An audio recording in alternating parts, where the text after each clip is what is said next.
Bueno, vamos a empezar. ¿Cuántos tenéis uno de estos? ¿Cuántos? Van, sin miedo, contestad, levantad la mano. ¿Cuántos? Vale. ¿Cuántos lo utilizáis solo para hacer llamadas? Sí, me gusta. No, no me engañes.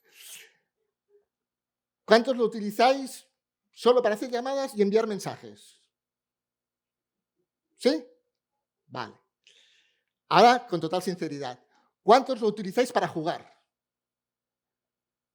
Venga, ¿solo? No me lo creo. No me lo creo. Bueno, si sois jugadores habituales en el móvil, en el ordenador, en lo que sea, generalmente yo no tengo un par de juegos a los que juego, pero sale un espacio que se llama XP, experiencia. Nunca he sabido con exactitud para qué sirve. Supongo que la experiencia te da pues más puntuación a la hora de tener valoración con otros jugadores, o te da más facilidad a la hora del juego, o no sé, supongo que servirá para algo. Pero la experiencia realmente es algo mucho más importante que lo que pueda ser en un juego de ordenador o de móvil. La experiencia es lo que vivimos día a día. Día a día nos levantamos y ya tenemos la experiencia de despertarnos. Día a día desayunamos y ya tenemos la experiencia de alimentarnos. Día a día salimos a trabajar o no y ya tenemos la experiencia de hacer algo, sea trabajar o sea hacer el vago. Y la experiencia es algo que nos acompaña en cada momento. El problema es que yo he estado buscando definiciones de experiencia y generalmente son definiciones negativas. Experiencia es el nombre que damos a nuestras equivocaciones. No estoy de acuerdo. Para nada. Experiencia son nuestras equivocaciones y nuestros aciertos. Lo que hacemos mal y lo que hacemos bien. Cada paso en nuestra vida es una experiencia. Sabéis que Joan ha estado compartiendo con nosotros estos días y nos ha dado un lema, ¿no? Un paso a la vez. Pues ese paso a la vez es una nueva experiencia. Y con eso es con lo que hemos de vivir, no solamente con los malos recuerdos, no solamente con aquello malo que nos ocurre. Esas son unas experiencias, pero hemos de tener en cuenta que hay otras, y buenas y otras de muy buenas. Otra definición que también he encontrado es que solo una cosa es más dolorosa que aprender de la experiencia, y es no aprender de la experiencia. La experiencia es algo muy importante, es una maestra, nos enseña y nos da pautas a veces que a veces seguimos y a veces no seguimos, pero que realmente, aunque no queramos, sea para bien o sea para mal, seguimos las pautas que nos da la experiencia. Entonces yo hoy os quiero compartir una serie de experiencias. Sabemos que la Biblia está llena de historias a veces muy importantes, cuyos personajes ya conocemos. Joan nos está compartiendo de la vida de Abraham, el amigo de Dios. Conocemos también a Moisés, conocemos a David, conocemos a Pablo, a Pedro, personajes muy importantes. Pero yo hoy os quiero compartir de esos personajes que quizás no son tan importantes. Y fijaros que os digo quizás, porque para mí, con las diferentes lecturas que a lo largo de mi vida he tenido la experiencia de tener de la Biblia, he podido comprobar que realmente sus historias son de lo más interesantes. Sus experiencias son de lo más interesantes. Y quiero compartir varias de estas historias. No sé si las haré todas. Me hubiese quizás gustado hacer muchas más, porque hay muchísimas. Pero voy a compartiros en principio 4. Y la primera es este personaje. Jabes. ¿Quién conoce a Jabes? ¿Lo conocéis? Jabes es un personaje que aparece en medio de las genealogías tan largas y tan aburridas que nos encontramos en la Biblia.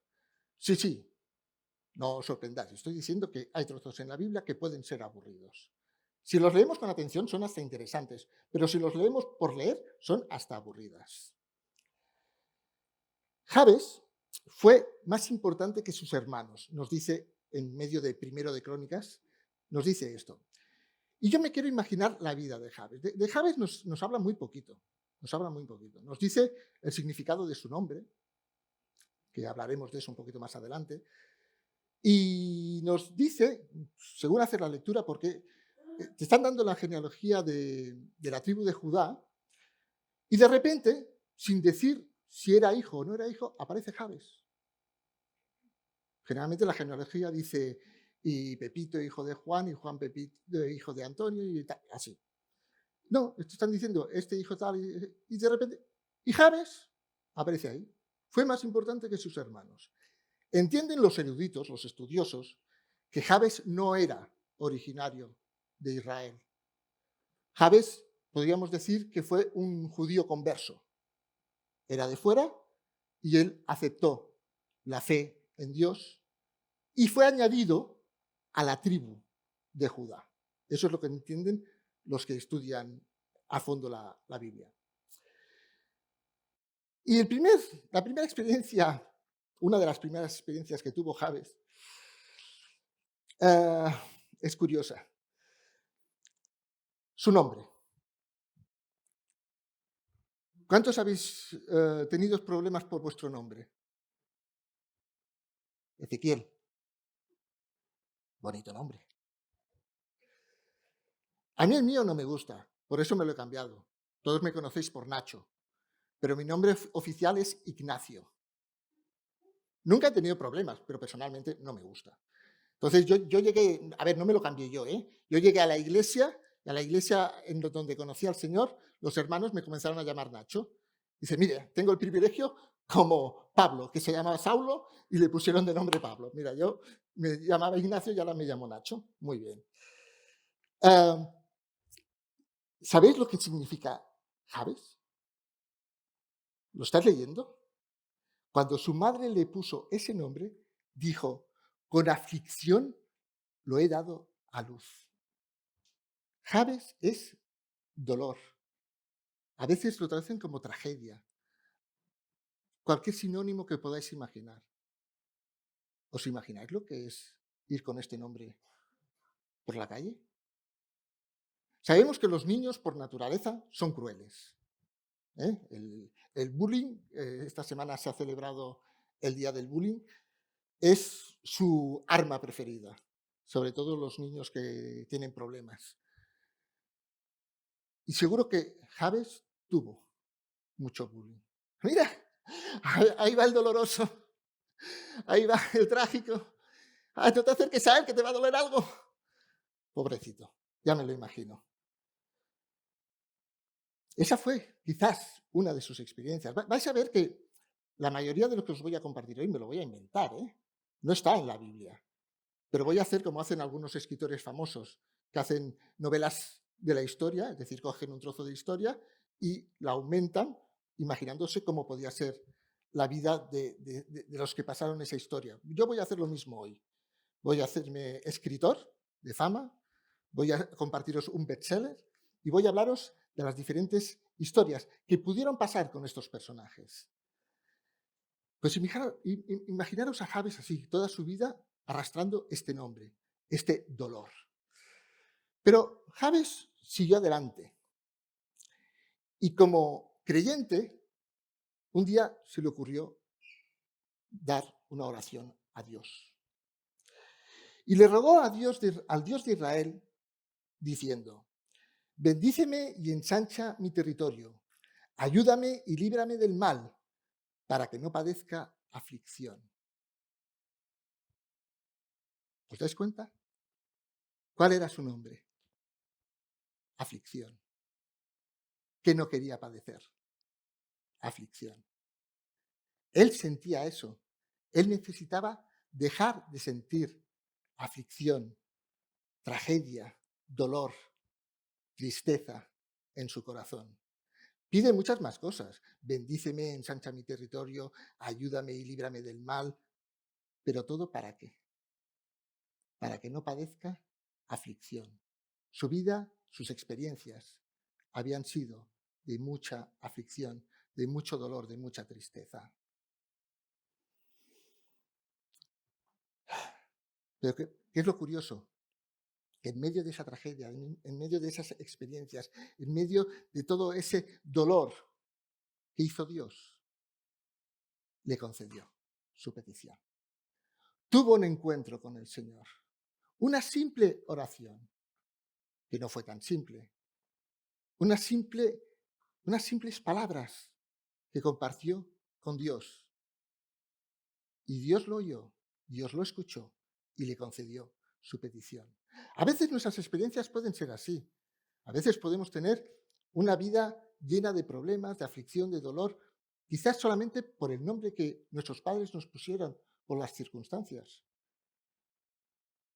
Pero si sinceramente nos acercamos a Dios y le pedimos a Dios que nos dé aquello o que nos quite aquello que nos aflige, no le quito el nombre, sigue llamándose Javes, pero él dejó de tener aflicción porque Dios se lo concedió. El siguiente personaje, la viuda de Sarepta. ¿Quién conoce a la viuda de Sarepta? La viuda de Sarepta tampoco era del pueblo de Israel. Encima de que me estoy inventando las historias, encima no soy nadie que tenga relación directa con el pueblo de Israel. La viuda de Sarepta, no sabemos por qué se quedó viuda. Ella formaba parte de los filisteos, los enemigos de Israel. Quizás se quedó viuda porque su marido enfermó y murió. Quizás quedó viuda porque su marido era un guerrero de los filisteos y luchando contra Israel murió. Quizás se da viuda porque, no sé, la historia está separada, pero bueno, como me lo estoy inventando, quizás era uno de los sacerdotes que estaba pidiendo a sus dioses que lanzaran fuego a sus ofrendas cuando Elías los retó. Ya digo, esta historia sale más tarde, pero bueno, ya digo, podría ser uno de esos. Pero era viuda, y era una viuda joven, porque tenía un hijo pequeño. Dios le dice a Elías, ve ahora a Sarepta de Sidón y permanece allí. Elías estaba pasando una gran hambre en esa zona y Elías, pues hasta ahora le habían estado sirviendo unos cuervos que le traían la carne, el pan, lo que necesitaba. Pero llega un momento que Dios le dice, ve a Sarepta, ve a la tierra de nuestros enemigos, ves allí, y allí encontrarás a una viuda a la que te he ordenado. Atención. ¿Cómo Dios puede ordenar a alguien que no pertenece a su pueblo, que no lo busca, que no sabe nada de él? Algo. ¿Cómo puede hacerlo? ¿Has experimentado alguna vez aquello de decir, uy, me están entrando unas ganas de hacer algo y no sé por qué? ¿Tengo que hacer esto? Y yo no sé, me están dando ganas de ayudar a ese hombre de allí y no sé por qué. ¿Os ha pasado alguna vez? Dios os está hablando. Dios os está dirigiendo para que hagáis algo a su favor. En Israel habían viudas, vamos, si habían viudas, seguro, y jóvenes, y con hijos. Pero Dios lo llevó a la viuda de Sarepta, porque él le había ordenado que le diera de comer. Y Elías, como buen profeta, obedeció. Entonces, Elías va hasta Sarepta, se acerca a la viuda, le dice, oye, dame de comer. Y dice la viuda, tan cierto como que vive el Señor tu Dios, atención. Esto, estas palabras realmente me atraviesan. Ella no era del pueblo de Israel, era del pueblo enemigo. Había tenido una mala experiencia, su marido había muerto, no sabemos en qué circunstancias. Pero vamos a imaginarnos que fue un soldado luchando contra Israel. Es decir, que Israel había matado a su marido. había quedado con un hijo pequeño. Y ella dice, como que vive el Señor tu Dios, que no me queda ni un pedazo de pan, solo tengo un puñado de harina en la tinaja y un poco de aceite en el jarro. Siguiente diapositiva, por favor. Precisamente estaba recogiendo unos leños para llevármelos a casa y hacer una comida para mi hijo y para mí. Será nuestra última comida antes de morirnos de hambre. Yo esto lo he reducido porque es muy largo, entonces he querido reducirlo. He quitado algunas palabras. Dice, tan cierto como que vive el Señor tu Dios, que no me queda ni un pedazo de pan, solo tengo un puñado de harina y un poco de aceite. Para hacer una comida será nuestra última comida antes de morirnos de hambre. Es decir, a ver, la cosa se complica. El Señor ha puesto en su corazón que va a venir alguien y le va a pedir de comer y le tiene que dar de comer. Pero ella está preparando su última comida, lo último que le queda. Hay hambre en la tierra, solo le quedan esa harina y ese aceite. Y va a preparar algo, una torta, un pan, no sé, para comerlo y ya dejarse morir. La experiencia es dura. Realmente es una experiencia muy dura. No quizás por la mujer. La mujer, mira, era viuda, ya no tenía marido, pero tenía un hijo. Y tenía que ver cómo hijo iba a morir de hambre. Pero lo curioso es que ella obedeció al Señor. El Señor ordenó, ella obedeció. Y hizo lo que le quedaba para Elías. Pero Elías le había dado una promesa de Dios. Si obedeces, si haces caso a lo que el Señor te dice, de la tinaja y del jarro no van a faltar mientras dure la hambruna, no van a faltar ni harina ni aceite. Y pasó así. No sé cuántos años estuvo Elías con ella, porque dice que pasó el tiempo, ¿no? Y poco después toma experiencia nueva. Cayó enfermo el hijo de aquella viuda. Y tan grave se puso que al final expiró, murió. No tenía ya bastante esta mujer. Había obedecido a Dios, creyó, le dio lo último que tenía a Elías. Dios cumplió su promesa. Durante ese tiempo estaban teniendo harina y aceite en el jarro y en la tinaja. ¿Por qué entonces ahora pasa esto? Yo siempre he dicho que nunca hemos de preguntar el por qué, sino el para qué. Dios quería acabar de confirmar a esta mujer. Ella se quejó a Elías. Elías, ¿por qué me haces esto? ¿Por qué me recuerdas? Dice ella, ¿por qué me recuerdas mi pecado? Y encima lo haces pagar con mi hijo. ¿Qué pasa? Y Elías le dijo, tú tranquila, Dios está con nosotros. Él cogió al niño, se lo llevó, hizo una serie, vamos a decir que de reverencias, ¿no? Y el niño resucitó. No os sorprendáis, las cosas son así. Dios actúa así. Dios es grande, Dios es todopoderoso. Y entonces la mujer fue confirmada. Dijo, ahora sé, le dijo a Elías, ahora sé, el saber es la mejor de las experiencias, que eres un hombre de Dios y que lo que sale de tu boca es realmente la palabra del Señor. Ahora sé. Saber es importante. Las experiencias que durante la vida vamos teniendo, sean buenas o sean malas, nos dan conocimiento. Y ese conocimiento, ese saber, esa sabiduría, es la que hemos de utilizar para seguir adelante. El siguiente personaje,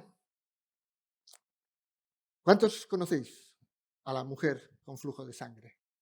¿Conocéis ese pasaje, ese texto? Es curioso, esta mujer, y valga la redundancia, tampoco era del pueblo de Dios. No. Y os diré por qué. Esta mujer Dice que llevaba 12 años que padecía hemorragias, ¿vale?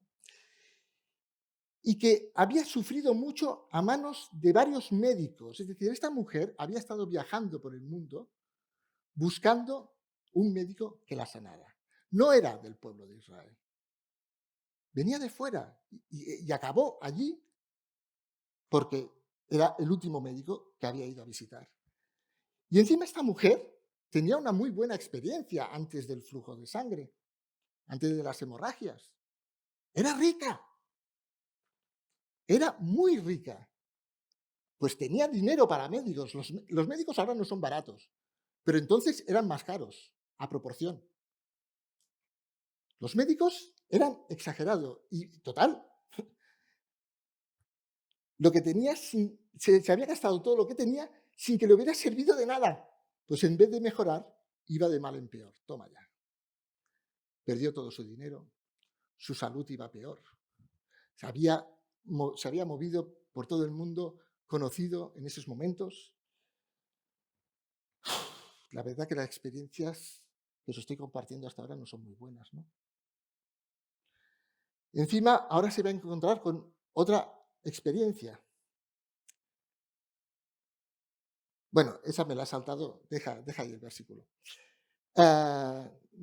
No, déjalo como estaba. Esta mujer ahora se iba a enfrentar a otra experiencia.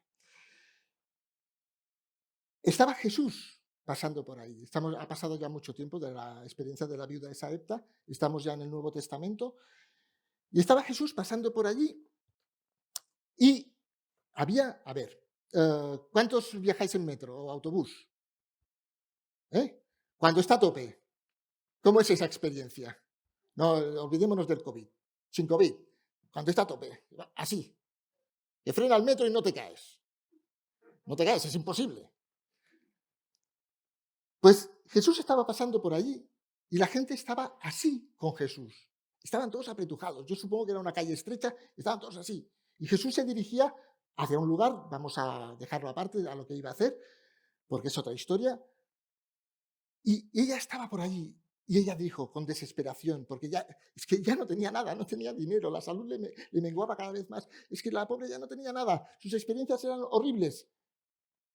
Y ella pensó, solo que pueda tocar su ropa, solo que pueda tocar su manto, solo que pueda acercarme a él, sanaré. ¿Qué iba a hacer la mujer? Si estaba en la calle como el metro en horas punta. Y estaba débil, sufría hemorragias. Estaba débil. No sé si alguno de vosotros habéis sufrido alguna vez anemia, para compararlo un poco. Mi mujer sufre de anemias y sé que generalmente cuando la tiene alta, ella está muy baja. Yo no sé cómo lo hizo. Bueno, sí sé cómo lo hizo, pero me pongo en la circunstancia de que ella no podía, no tenía fuerzas y tenía que atravesar a toda la gente para solamente tocar la ropa de Jesús. Esta no era una experiencia pasada, ¿no? Esta era una experiencia presente. Tenía que hacerlo. Y lo hizo. Y lo más curioso de todos, de los que conocéis la historia, es lo que dice Jesús, ¿no? Cuando la mujer consigue tocar su manto, su ropa, va Jesús, se para y dice, ¿quién me ha tocado? Si estábamos como en metro en horas punta, ¿qué estás preguntando?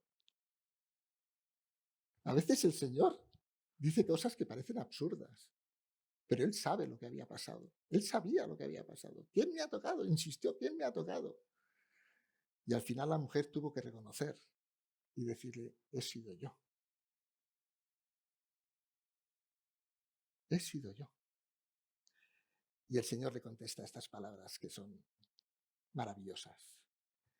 Hija, tu fe te ha sanado. Vete en paz y queda sana de tu aflicción. Qué maravillosa experiencia. Ya llevamos una serie de experiencias malas, pero llevamos 3 experiencias buenas. Luego os las resumiré. Otra historia, esta es la cuarta, os he dicho que iba a compartir 4, ¿no? Os he engañado, van a ser 5. Bartimeo. ¿Conocéis a Bartimeo? Bartimeo no era nadie importante, todo lo contrario. Era un mendigo. Y peor todavía, era ciego. ¿Alguien ha dejado de ver alguna vez? Yo puedo hacer así, y no soy ciego, pero no me digáis que diga quién es quién, porque como mucho podría decir quién es mujer y quién es hombre. Como mucho, ¿eh? Ya me costaría. Pero bueno, gracias a Dios, alguien inventó las gafas y ahora puedo mejorar la visión. Bartimeo era ciego. Y la historia de Bartimeo, yo no sé si fue ciego de nacimiento, ciego por un accidente, ciego por una enfermedad. Vamos a suponer que fue de nacimiento. Imaginaros, ya estamos otra vez, el niño ciego, los niños haciéndole bullying, ahí pegándole, ¡pam! ¿A quién ha sido? O poniéndole la tabanqueta cuando iba andando. Ya hemos dicho, los niños son crueles. Pero Bartimeo creció y creció con su ceguera. Y a veces, experiencias de este tipo podemos tenerlas o adaptarlas de muchas maneras. Una de las maneras es aceptarlas. Bueno, soy ciego. Ya nací así, ¿para qué voy a hacer nada más? ¿No? Es lo que Dios ha querido, pues ya está.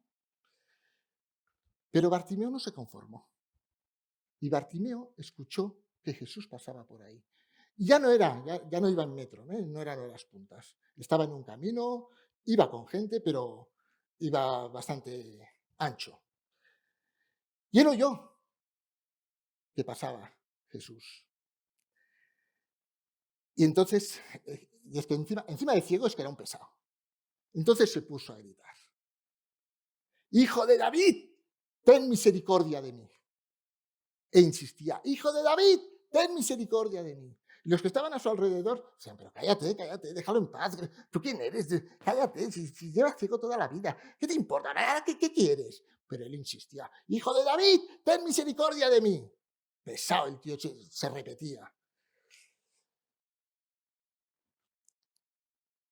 Y entonces Jesús dijo: tráemelo, que venga. Y esos amigos que decían: cállate, cállate, cállate, ¡pum!, se cambiaron. Dice: ánimo, levántate, que te llama. ¿Cuántos tenéis amigos de este tipo? Amigos cambiantes, que según las circunstancias te dicen una cosa y según las circunstancias te dicen otra. Yo tenía, y tengo amigos así. Es decir, si todo te va bien, te llaman, te dicen: oye, mira cómo te va la vida, qué tal, qué cual. Si todo te va mal, como no los llames tú, es que ni existes. Y esa también es una mala experiencia, la verdad. Por lo menos para mí, a mí me cuesta. Yo soy una persona, de pequeño era muy introvertido. Parece mentira, pero sí, lo era. Y ahora no, ahora es todo lo contrario. Necesito relacionarme hasta con los que no conozco. Os voy a contar una historia. De recién casado, no sé si os la he compartido alguna vez, pero bueno, si no me repito.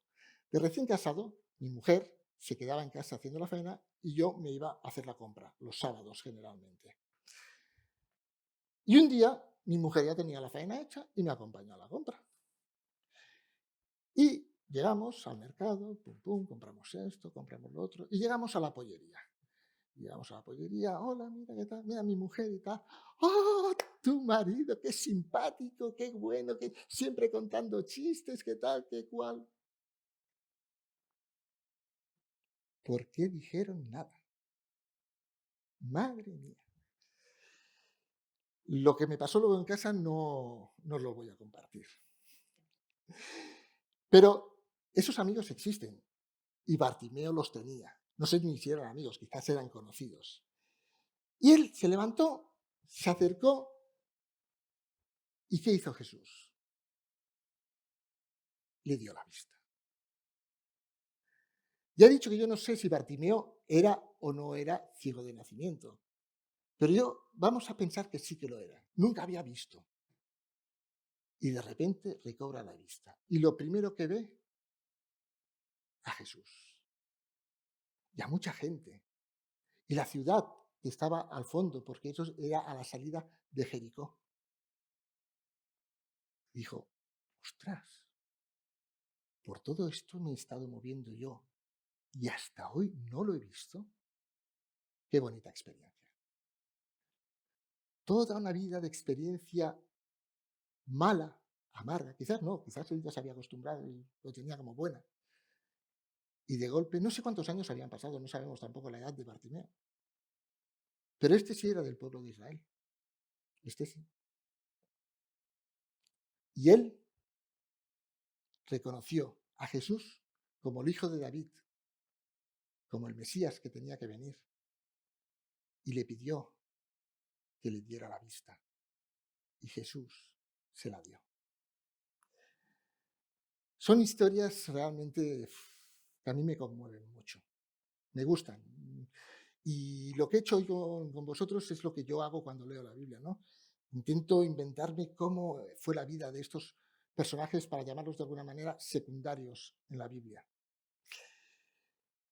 Pero para mí hay un personaje. Para mí, su historia es la más conmovedora, porque tuvo buenas y malas experiencias a lo largo de su vida. Solo leer su nombre, os lo he de confesar, se me eriza el pelo. Mefiboset. Mefiboset, no sé si lo conocéis, volvemos al Antiguo Testamento, era nieto del primer rey de Israel, de Saúl. Cuando Mefiboset tenía 5 años, su abuelo y su padre mueren en una batalla. Hasta ahora, su experiencia había sido la de ser el nieto del rey. Una experiencia buena. Ahora, no solo su abuelo el rey, sino también su padre mueren en una batalla.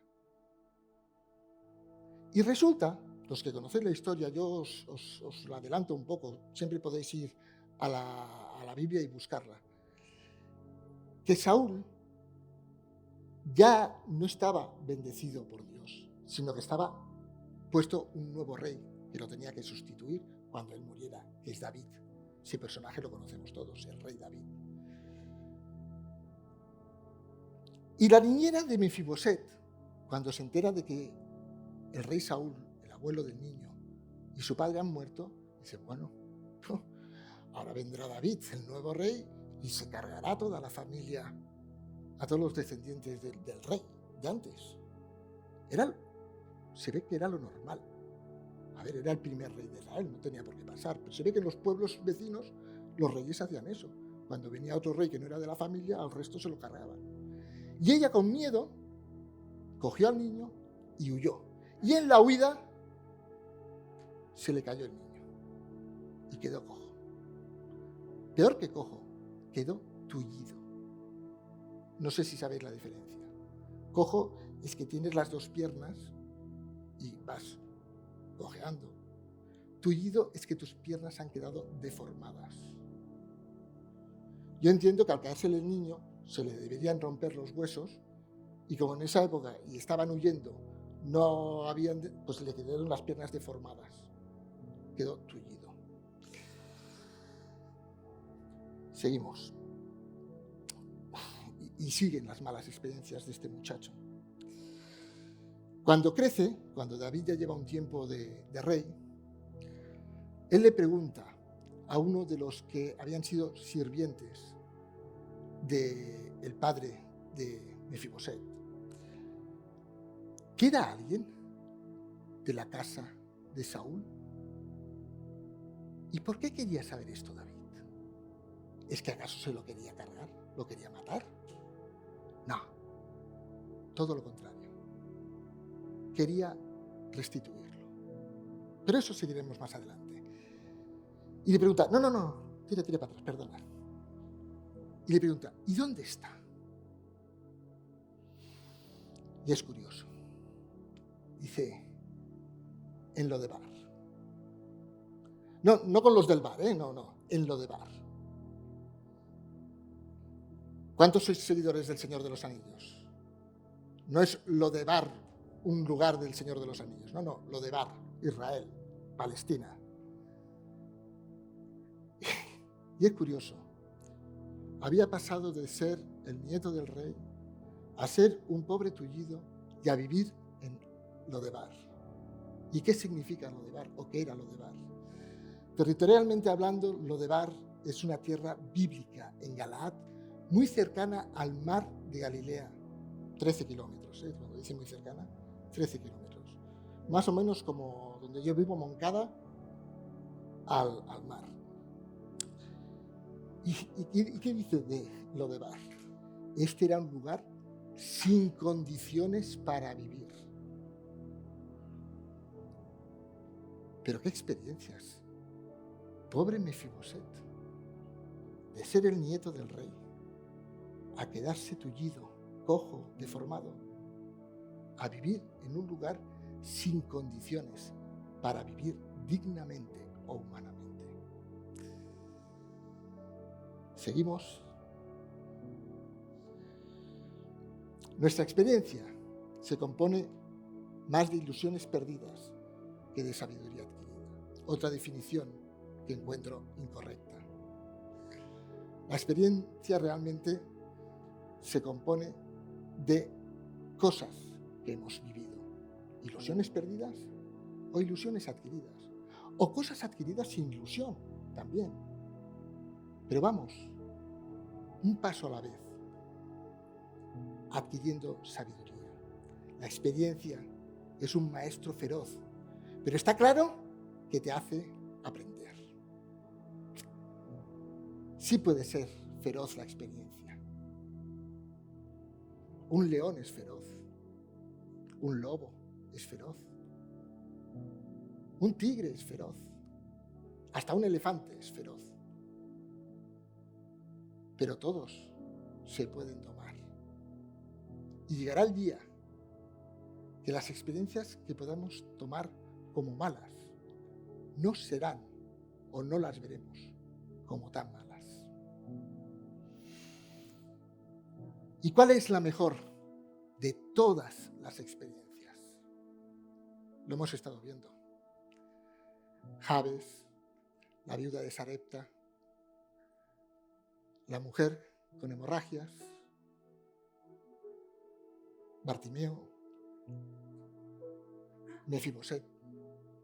¿Cuál es la mejor de las experiencias que tuvieron cada uno de ellos? Tener un encuentro con Dios, tener un encuentro con Jesús. Esta es la mejor de todas las experiencias que como persona, como ser humano, podemos tener. Si no eres creyente, si tú nunca has conocido a Dios, por experiencia propia, te puedo decir que esa es la mejor de las experiencias.